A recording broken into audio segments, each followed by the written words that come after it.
Good morning.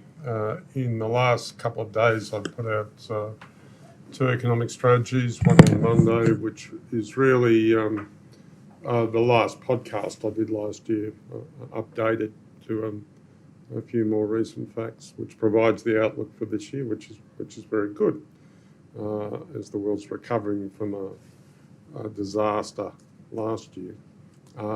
Yesterday, I put out a piece which really addresses the problem of short-term forecasting of the Australian economy.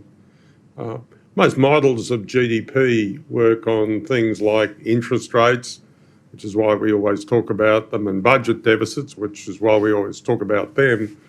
But the lead between interest rates and budget deficits in either the Australian economy or the US economy is a year to 2 years. So if Janet Yellen says the budget deficit should be bigger this year, that's really talking about where the US economy is going to be the following year. And same with interest rates. But what we've had is very rapid short-term movement, both in the US economy and the Australian economy. In the US economy, the Fed publishes a whole lot of data about credit card sales, and you can see the dramatic recovery in US retail sales and how that supports the view of the US economy. But there isn't any real short-term indicator like that in Australia. So what we've attempted to do in the piece is look at an indicator that's been around for years and years, decades in fact, which is the ABS calculation of hours worked and its relationship with Australian GDP.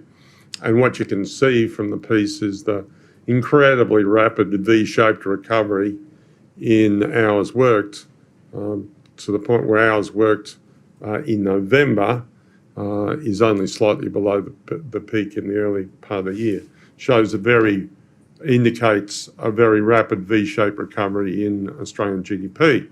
Now, what's interesting about this is that the next data that comes out for hours worked in the month of December comes out tomorrow. So that means that next week I will sit here with an updated model showing our updated estimate for fourth quarter GDP, and what I think that will show is that fourth quarter GDP has recovered almost all of the losses since the second quarter. But I'll talk about that again next week. Thank you.